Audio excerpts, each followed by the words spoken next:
కర్కాటకం వారికి గనక చూసుకున్నట్లయితే ఈ కొత్త సంవత్సరం ఎలా ఉండబోతుంది చూసుకున్నట్లయితే మనకి ఈ కర్కాటకం వారికి గమనించుకున్నట్లయితే మీకు అష్టమంలో రాహువు, భాగ్యస్థానంలో శని, 12లో గురువు. ఆ గురువు కూడా మీకు జూన్ నుంచి మారుతున్నాడు. ప్లస్ 2వ స్థానంలో ధనస్థానంలో కేతు ఉన్నాడు. ఈ యొక్క గ్రహస్థితిని అనుసరించి ఏ విషయాల్లో మీకు బాగుంటుంది, ఏ విషయాలు బట్టి జాగ్రత్తగా ఉండాలనేటువంటి అంశాలు చెప్తుంది నేనైనప్పటికీ చెప్పిస్తుంది సాక్షాత్ లలిత అమ్మవారిగా భావిస్తూ ఆ లలితాంబిక అమ్మవారి యొక్క అనుగ్రహం మీకు పరిపూర్ణంగా కలగాలని మనస్ఫూర్తిగా కోరుకుంటూ, ప్రధానంగా ఇక్కడ మీకు ఎప్పుడైతే కర్కాటకం నుంచి భాగ్యస్థానంలో శని ఉన్నాడో ఇక్కడ ప్రధానంగా మీరు గుర్తుపెట్టుకోవాల్సింది కెరియర్ విషయంలో, ఉద్యోగ విషయాల్లో ఉన్న ప్లేస్లోనే ఉండి మీరు సక్సెస్ అవ్వాలంటే అది కాని పని. ప్రదేశం మారండి, రాష్ట్రం అనుకోండి, దేశం అనుకోండి, మారండి. మారితే మీకు ఖచ్చితంగా ఇంప్రూవ్మెంట్స్ ఉంటాయి 9లో శని ఉన్నందుకు గుర్తుపెట్టుకోండి. అలాగే ఇక్కడ ఫైనాన్షియల్గా బాగా ఇంప్రూవ్మెంట్ కావాలి, ఫైనాన్షియల్గా ఇంప్రూవ్మెంట్ అవ్వట్లేదు అనుకునేవారు ఈ సంవత్సరం కనీసం నవంబర్ వరకు అయితే మీకు ఫైనాన్స్ ఇచ్చే గ్రహం సెకండ్ హౌస్ లార్డ్ సూర్య భగవానుడు.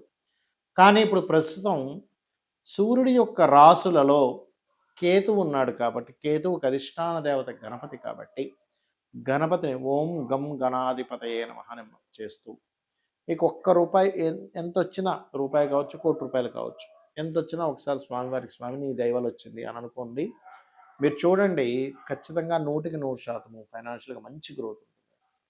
కాస్త అష్టమంలో రాహు ఉన్నందుకు మొదటి నెల కొంత వాహనం మీద వెళ్ళేటప్పుడు అతివేగం పనికిరాదు. భాగ్యస్థానంలోకి అధిక గ్రహాలు ఈ సంవత్సరం మీకు రాబోతున్నాయి కూడా. అష్టమంలో సప్తమంలో తిరిగాయి, అష్టమంలో తిరిగాయి, భాగ్యంలో కూడా వస్తున్నాయి నెక్స్ట్. కాబట్టి కాస్త అన్ఎక్స్పెక్టెడ్ థింగ్స్ ఎక్కువగా ఉంటాయి. కాస్త బ్యాంకింగ్ నుంచి సపోర్ట్ లభిస్తుంది. తండ్రి గారి ఆరోగ్య విషయంలో కూడా కాస్త జాగ్రత్తగా ఉండాలి మీరు ఈ సంవత్సరం మొదటి 1-2 నెలలు కూడా గుర్తుపెట్టుకోండి. కాస్త వద్దన్న ఇన్వెస్ట్మెంట్ చేయాల్సిన పరిస్థితి రావడం అనేటువంటిది వస్తూ ఉంటుంది. విదేశాలకు వెళ్ళాలని ఎవరైతే ప్రయత్నం చేస్తుంటారో వారందరికీ కూడా ఆ యొక్క ప్రయత్నం ఏదైతే ఉందో 100% అది సఫలీకృతమయ్యేటువంటి సమయం నడుస్తుంది.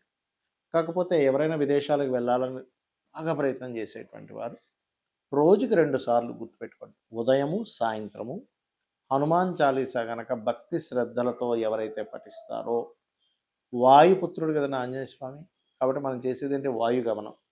కాబట్టి వాయుగమనం మనకి కలుగుతుంది, అందులో ఎటువంటి సందేహం లేదు. మీరు ఎక్కువగా సుబ్రహ్మణ్యేశ్వర స్వామి ఆరాధన చేయండి. ఓం స్కందాయ నమః. మొత్తం కూర్చొని పూజ చేయలేము, నాకేంటి సార్ పరిస్థితి అనుకునే వరకు ఒకటే చెప్తా వినండి, మనసులో చేసుకోండి చాలు. ఓం స్కందాయ నమః, ఓం స్కందాయ నమః. దీనివల్ల ఏమవుతుందంటే మీకు కుజుడు పంచమ దశమాధిపతి. పంచమం అంటే మంత్రస్థానం, రుణరోగ శత్రువులు తగ్గిస్తుంది. దశమం వృత్తిస్థానం. దీనివలన ఖచ్చితంగా వృత్తిపరంగా బాగుంటుంది. ఇంకా వృత్తిపరంగా ఇంకా బాగుండాలంటే లక్ష్మీ నరసింహస్వామిని అనుకోండి. ఓం లక్ష్మీ నరసింహస్వామి నమః అని ఖచ్చితంగా మీకు బాగుంటుంది. ఇక్కడ ఏంటంటే ప్రతి ఒక్కరికి కూడా సంవత్సరం మారింది, నూతన సంవత్సరం వచ్చింది, ఇక్కడి నుంచి అయినా సరే లైఫ్ బాగుంటుందా అని చెప్పి ఆశపడుతూ ఉంటారు. మనిషి అభివృద్ధి అవ్వడానికి పడేటువంటి ఆశ ఎప్పుడు కూడా తప్పు కాదు. అయితే ఇక్కడ మీరు అర్థం చేసుకోవాల్సింది ఏంటంటే ఎంతసేపు కూడా ఏలినాటి శని, సర్పదోషం ఉంది, ఇవి ఒకటే కాదు, మీ పర్సనల్ చార్ట్లో గ్రహాలు ఏ రకంగా ఉన్నాయి అంటే లగ్నం ఎలా ఉంది, లగ్నాన్ని బట్టి మీ ఎదుగుదల చెప్తుంది.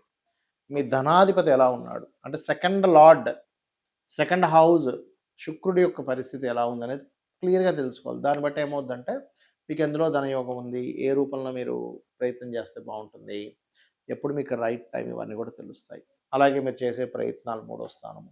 మీరు ఇక్కడ ఏంటంటే వాస్తు కూడా మనకు ప్రభావం చూపిస్తుంది.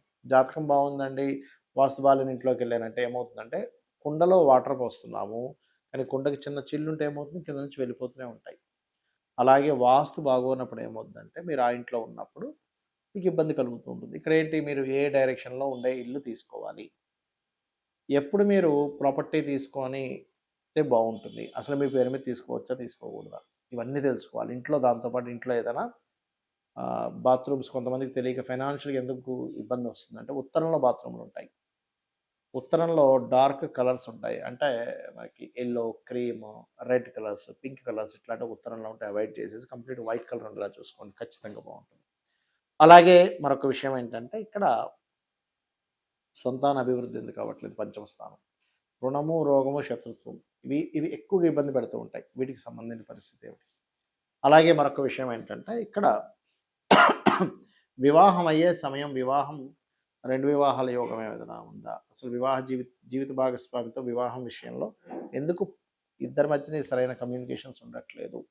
ఎందుకు మీ ఇద్దరి మధ్యన మాటిమాటికి ఏదో గొడవలు జరుగుతున్నాయి? ఇవన్నీ కూడా మీ పర్సనల్ చార్ట్‌లో వెరీ క్లియర్‌గా ఉంటుంది. కాబట్టి ఈ యొక్క అంశాలలో మీరు గనక ప్రయత్నం చేసినట్లయితే దాన్ని తెలుసుకొని ఖచ్చితంగా సక్సెస్ ఉంటుంది. అదేవిధంగా వివాహం తర్వాత ఉదాహరణకి వివాహం ఈ సంవత్సరం లేదు అనుకున్నప్పుడు ఆ టైం వేస్ట్ అవుతుంది.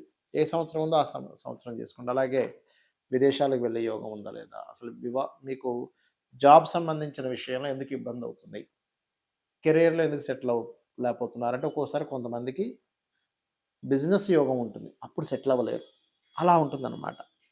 అయితే ఇక్కడ మరొక విషయం ఏంటంటే, ఈ సంవత్సరం ప్రధానంగా మీరు ఈ ఆదాయము, వ్యయము, రాజపూజ్యం, అవమానాలు వీటికంటే కూడా ఒకటే గుర్తుపెట్టుకోండి. మీకు ఆదాయం బాగా రావాలి. ఓం సంపత్కరీ సమారూఢ సింధుర వ్రజ సేవితాయ నమః అని మంత్రం చేసుకోండి. అప్పులు ఎక్కువగా ఉన్నాయి. ఓం అపర్ణాయ నమః అని మంత్రం చేసుకోండి. బిజినెస్‌లో ఇంప్రూవ్‌మెంట్స్ రావాలి. ఓం ఇంద్రగోప పరిక్షిప్త స్మరతోనా భజంగికాయ నమః. అయితే ప్రతీది కూడా 45 మినిట్స్ చేయండి. చాలామంది ఏం చేస్తారంటే 5 నిమిషాలు చేశానండి, నాకు రిజల్ట్ రాలేదంటారు. చిన్న ఎగ్జాంపుల్ చెప్తాను. అన్నం పొయ్యి మీద కుక్కర్ పెడతాం. 20 మినిట్స్ పడుతుంది కరెక్ట్‌గా మీకు అది ఉడకడానికి. 5 నిమిషాల్లో నాకు ఉడకాలంటే ఉడకదు. అలాగే ప్రతి దానికి కూడా ఒక ఎనర్జీ ఫార్మ్ అవ్వడానికి ఒక సమయం పడుతుంది. అలా మీరు ఒక 45 నిమిషాలు కనుక చేయగలిగితే ఖచ్చితంగా దాని ప్రభావం అనేటువంటిది ఉంటుంది మీ మీద. అదేవిధంగా ఈ సంవత్సరం మనకి నవనాయకుల్లో తీసుకుంటే కూడా రాజు, మంత్రి, సేనాధిపతి, అర్ఘ్యాధిపతి ఇలా వీళ్ళు ఒక్కొక్కరు ఒక్కో దానికి అయినందుకు గురువు రాజయ్యాడు. జూపిటర్ యొక్క పరిస్థితి బాగోలేదు. నేను గతంలో చాలా రోజుల క్రితం చెప్పాను, 2-3 నెలల క్రితం కూడా చెప్పాను గురు రాశిలో శని ఉన్నాడని. దీనివల్ల అనేకమైనటువంటి జన నష్టం ఉంది. కాబట్టి విదేశాల్లో ఉండేటువంటి వారు మరింత జాగ్రత్తగా ఉండాలి. అది యుద్ధాల వల్ల అనుకోండి, కొన్ని రోగాల వల్ల అనుకోండి, విశేషమైనటువంటి జన నష్టం జరగనుంది. గుర్తుపెట్టుకోండి. ఇది ఆల్రెడీ మనం మనకి ఎప్పుడు డిసెంబర్, ఫిబ్రవరి టైంలో కూడా మనం చెప్పాము. కాకపోతే ఎందుకంటే ఇప్పుడు నెక్స్ట్ కొత్త సంవత్సరానికి కూడా ఈ యొక్క గురువే రాజు అవుతున్నాడు. అదేవిధంగా నీరసాధిపతి కూడా గురువు అవుతున్నాడు. కాకపోతే వర్షాధిపతి చంద్రుడైనందుకు కాస్త చక్కగా వర్షాలైతే బాగా పడతాయి. ఎక్కువ రోజుల వర్షాలు కూడా ఉంటాయి. కొంచెం ఈ పంట పొలాలు లేకపోతే ఈ ధాన్యాలకు ఎక్కువగా డిమాండ్ అనేది పెరుగుతుంది. ధాన్యాలకు గుర్తుపెట్టుకోండి. ధాన్యానికి ఎక్కువ డిమాండ్ పెరగనుంది. కాబట్టి ఈ యొక్క విషయాల పట్ల కాస్త మీరు అప్రమత్తంగా ఉండండి. జనాలు బంకర్స్‌లో దాక్కునేటువంటి సమయం రానుంది. గుర్తుపెట్టుకోండి.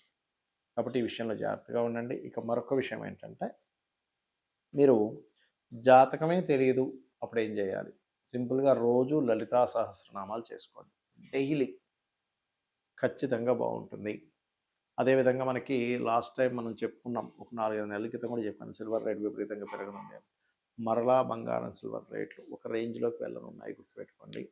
ల్యాండ్ రేట్స్ కూడా విపరీతంగా పెరగనున్నాయి. కాబట్టి రెగ్యులర్‌గా లలిత చేసుకోండి. అన్ని విధాలా మీకు బాగుంటుంది. శ్రీమాత్రే నమః. మనకి హోలీ మరియు ముందు రోజు గ్రహణం. హోలీకి మనం కేవలం ఏదో రంగులు పూసుకోవడం, హోలీ ఆడుకోవడం ఇంతవరకే చేస్తాం. కానీ హోలీకి కూడా ఒక విశేషమైనటువంటిది ఉంది. గ్రహణానికి కూడా ఉంది. కాబట్టి హోలీ గ్రహణం రోజు 3వ తేదీ అయితే హోలీ 4వ తేదీ. అయితే కొంతమంది 3వ తేదీ కూడా చేసుకుంటున్నారు. బట్ ఆ ప్రభావం 3, 4 తేదీలు ఉంటుంది. అయితే ఈరోజు ఏం చేసుకోవాలి? దానికి ఉండేటువంటి ఫలితాలు, ఈ గ్రహణాలు మనకి 3 సార్లు పంచగ్రహ కూటం వల్ల కలిగే ఫలితాల గురించి మనం ఇప్పుడు చెప్పుకోబోతున్నాం. అయితే ఈ యొక్క అంశాలు చెప్తుంది నేనైనప్పటికీ చెప్పిస్తుంది సాక్షాత్ లలిత అమ్మవారిగా భావిస్తూ, ఆ లలితాంబిక అమ్మవారి యొక్క అనుగ్రహం మీకు పరిపూర్ణంగా కలగాలని మనస్ఫూర్తిగా కోరుకుంటూ, ప్రధానంగా ఇక్కడ ఎప్పుడైతే మనము చంద్రగ్రహణం ఉందో మనకి 3వ తేదీ 4:35 ప్రారంభమవుతుంది. కాకపోతే మనకు కనబడదు ఇండియాలో గ్రహణం. వేరే దేశాల్లో కనిపిస్తుంది. 7:30 వరకు ఉంటుంది ఆల్మోస్ట్. కాకపోతే మనకు కనబడేది మాత్రం 6:22 నుంచి ఆల్మోస్ట్ 6:57 వరకే కనిపిస్తుంది, 47 వరకు అని చెప్తున్నారు. కాకపోతే మనకు కనబడేది చాలా స్వల్పం. కనబడేది స్వల్పమైనప్పటికీ అంటే మనకి గ్రహణం రోజు మరియు హోలీ రోజు. హోలీ విషయంలో చాలా పవర్ ఉంటుందండి. ఆ రోజు చేసేటువంటి సాధన ఏదైతే ఉంటుందో. ఎందుకంటే ఈ గ్రహణం అనంగానే మనం ఎంతసేపు అమ్మో! ఆ రాశి వారికి ఇలా అయిపోతుంది, ఈ రాశి వారికి ఇలా అయిపోతుంది. ఇవే మనం పెట్టుకుంటాం. దాని ప్రభావం కొంతుంటుంది. అంత మాత్రం చేత ఒకటేసారి కు అపర కుబేరులు ఎవరు అయిపోరు. ఎందుకు పనికి రాకుండా పోరు. అలా అపర కుబేరులు అయిపోయేటట్టయితే ఒకటే గుర్తుపెట్టుకోండి. మరి ఇప్పటికి ప్రతి సంవత్సరం 4 గ్రహణాలొస్తాయి. కొన్ని మనకు కనిపిస్తాయి, కొన్ని కనబడవు. కొన్ని పూర్తిగా కనబడవు. 1, 2 మనకు కనిపిస్తాయి. కొన్ని వేరే వేరే దేశాల్లో కనిపిస్తాయి. అయితే మరి ఈ 12 రాసుల్లో ప్రతిసారి వచ్చిన గ్రహణానికి 4 రాసులకు బాగుంటుందని చెప్తాం. మరి ఆ 4 రాసులు వాళ్ళందరూ కూడా అపర కుబేరులు అయిపోవాలి. ఇప్పటికి ప్రపంచంలో ఉన్న వాళ్ళందరూ అపర కుబేరులు అయిపోవాలి. కాబట్టి అలా కాదు. కొంత ప్రభావం ఉంటుంది. అయితే ఇక్కడ మనం ఏంటంటే అర్థం చేసుకోవాల్సింది, గ్రహణ సమయంలో దర్భ వేసుకోవాలి. గ్రహణ సమయంలో మీరు ఏమంటారు హోమాలు, యజ్ఞాలు లేకపోతే జపము ఇవన్నీ చేసుకోవచ్చు. ఎందుకంటే అష్టోత్తరాలు బికాజ్ ఆఫ్ మనం ఒకసారి చేసేటువంటి మంత్రం ఏదైతే ఉంటుందో అది ఖచ్చితంగా మనకి 1000 సార్లు చేసిన ఫలితం వస్తుంది. దీంతో పాటు మనకి ప్రత్యేకంగా పునశ్చరణ ఫలితము అంటారు. అంటే ఇంతకుముందు మీరు ఒక మంత్రాన్ని ఎన్ని సార్లు చేశారో, ఒక 1,00,000 2,00,000 సార్లు 10,00,000 సార్లు చేశారనుకోండి. కొంతమంది అంటుంటారు, ఏమండి నేను 1,00,00,000 సార్లు చేశానండి, 1000 కొన్ని లక్షల సార్లు చేశానండి అంటూ ఉంటారు. గ్రహణం రోజు చేసేటువంటి జప ఏదైతే ఉంటుందో ఫలితము, మీరు అన్ని సార్లు చేసిన ఫలితం వస్తుంది, గుర్తుపెట్టుకోండి. అదొకటి. అలాగే ఇక్కడ విష్ణు సహస్రనామాలు, లలితా సహస్రనామాలు ఇవన్నీ కూడా చేసుకోవచ్చు. అది హోలీ రోజు చేసుకోవచ్చు, ఈ రోజు చేసుకోవచ్చు. ఎందుకంటే హోలీకి ఉండేటువంటి ఎనర్జీ అలాంటిది. సో ఎవరికైనా బాగా కష్టాలున్నాయి, హోలీ రోజు పొద్దున మనం చక్కగా హోలీ ఆడుకుంటామని చేస్తాం. కానీ సాయంత్రం సమయంలో మీరు గ్రహణం రోజు ఎలా అయితే కూర్చొని చేశారో అదే రకంగా మీరు హోలీ రోజు చేసి చూడండి. మీకు ఆ రోజు నుంచి మీ మైండ్ సెట్ దగ్గర నుంచి, మీ ఆలోచన విధానం దగ్గర నుంచి, మీరు చేసే ప్రయత్నంలో అంతకుముందుకి ఆ రోజు నుంచి మీరు చేసే ప్రయత్నంలో చాలా తేడాలొస్తాయి. అయితే మనకి పంచగ్రహ కూటమి 3 సార్లు వస్తున్నందుకు ఈ ప్రపంచవ్యాప్తంగా యుద్ధాలు కానివ్వండి ఇవన్నీ కూడా పెరగనున్నాయి. రేట్లు కూడా విపరీతంగా పెరగనున్నాయి. భూమికి సంబంధించిన రేట్లు కావచ్చు, మరలా మీకు గోల్డ్, సిల్వర్ రేట్స్ కావచ్చు బాగా పెరుగుతాయి కూడా. పెట్రోల్ రేట్స్ కూడా పెరుగుతాయి చెప్పాలంటే దీనివల్ల. అయితే ప్రపంచం మొత్తం ఎలాగున్నా కూడా మనిషి అనేవాడు బాగుండాలి కాబట్టి మీరు నవగ్రహాల్లో ప్రధానంగా శని, రాహువు, గురువు, కేతువు ఈ 4 గ్రహాల దగ్గర దీపారాధన చేస్తూ మీ ఇష్టదైవం ఎవరైతే ఉంటారో ఇష్టదైవాన్ని స్మరించుకోండి. లేదు ఇష్టదైవం ఎవరు తెలియదు నాకు అనుకుంటే శ్రీమాత్రే నమః అనుకోవచ్చు. ఓం నమో నారాయణాయ, నమఃశివాయ ఇవన్నీ కూడా చక్కగా అనుకోవచ్చు. అందులో ఎటువంటి సందేహం లేదు. మరియు ఇక్కడ కొంతమందికి ఉద్యోగం ఉండదు. ఈ హోలీ రోజు మరియు దానికంటే ముందు రోజు గ్రహణం రోజు కూడా మీరు ఓం మాణిక్య మకుటాకార జానుద్వయ విరాజితాయ నమః అని చేసుకోండి. లేదండి మరి ఏ రాశుల వారికి బాగుంది, ఏ రాశిలో పడుతుంది అంటే సింహము, కర్కాటకము, కన్య, ధనస్సు, మేషరాశి వారికి దీని ప్రభావం ఉంటుంది. ఏ రాశి వారికి బాగుంది, మిథునము, తుల, వృశ్చికము, మీన రాశుల వారికి బాగుంటుంది. అయితే ఇక్కడ ఒక్కొక్క రాశికి ఒక్కొక్క విషయంలో జాగ్రత్తగా ఉండాలి. అంటే మేషం వారు ఉన్నారు నిర్ణయాలు, వృషభం వారు ఏదైనా ప్రాపర్టీ తీసుకునేటప్పుడు, మిథునం వారికి మంచిదే 3వ స్థానంలో ఉన్నాడు కాబట్టి, కాకపోతే కమ్యూనికేషన్స్ విషయంలో, కర్కాటకం వారికి అసలు ఫైనాన్షియల్ విషయాల్లో, సింహం వారు ఏదో తెలియని వైరాగ్యంలో ఉంటారు, దాని నుంచి కొంత బయటపడాలి. కన్యా రాశి వారికి ఇన్వెస్ట్మెంట్స్ విషయంలో, తులారాశి వారికి అన్ని రకాల లాభాలు ఉంటాయి కాబట్టి ఈజీ మనీ జోలికి వెళ్ళకూడదు. వృశ్చికం వారికి ఈ జాబ్ విషయంలో అనుకూలత ఉంటుంది కాకపోతే జాబ్లో కొంత మార్పులు కూడా ఉంటుంది. ధనస్సు వారు తండ్రి గారి ఆరోగ్య విషయంలో పెద్ద మొత్తంలో ట్రాన్స్ఫర్ చేసేటువంటి విషయాల్లో, మనీ ట్రాన్స్ఫర్స్ విషయంలో. మకరం వారికి కాస్త యాన్సిస్టర్స్ ప్రాపర్టీస్ విషయంలో చిన్న చిన్న డిస్టర్బెన్స్ ఉంటాయి, బట్ కొంత రావడం కూడా జరుగుతుంది. కుంభం వారు మెయిన్గా వివాహ నిర్ణయాలు, సామాజిక విషయాల్లో. మీనం వారికి 6వ స్థానంలో మంచిదే. డైలీ లైఫ్లో చిన్న చిన్న ఆటంకాలు ఉండేవి కాస్త పోతాయి, చిన్న ఆటంకాలు కూడా ఏర్పడుతుంటాయి ఎంతైనా కేతువు కాబట్టి, పూర్వజన్మ కర్మస్థానంలో ఉన్నాడు కాబట్టి. అయితే ఇక్కడ వీటన్నింటికంటే మీరు ముఖ్యంగా తెలుసుకోవాల్సింది చాలా అద్భుతమైనటువంటి సమయం గ్రహణ సమయం అండ్ హోలీ రోజు. కాబట్టి ఈ 2 రోజులు మీరు ఫైనాన్షియల్ ఇబ్బంది పడుతున్నారా? ఓం సంపత్కరీ సమారూఢ సింధుర వ్రజ సేవితాయ నమః అని చేసుకోండి. లేదండి అప్పులు ఇబ్బంది ఉన్నాయా? ఓం అపర్ణాయ నమః అని చేసుకోండి. మీరే చూస్తారు మీ లైఫ్ ఎంత చక్కగా చేంజ్ అవ్వబోతుంది. శ్రీమాత్రే నమః.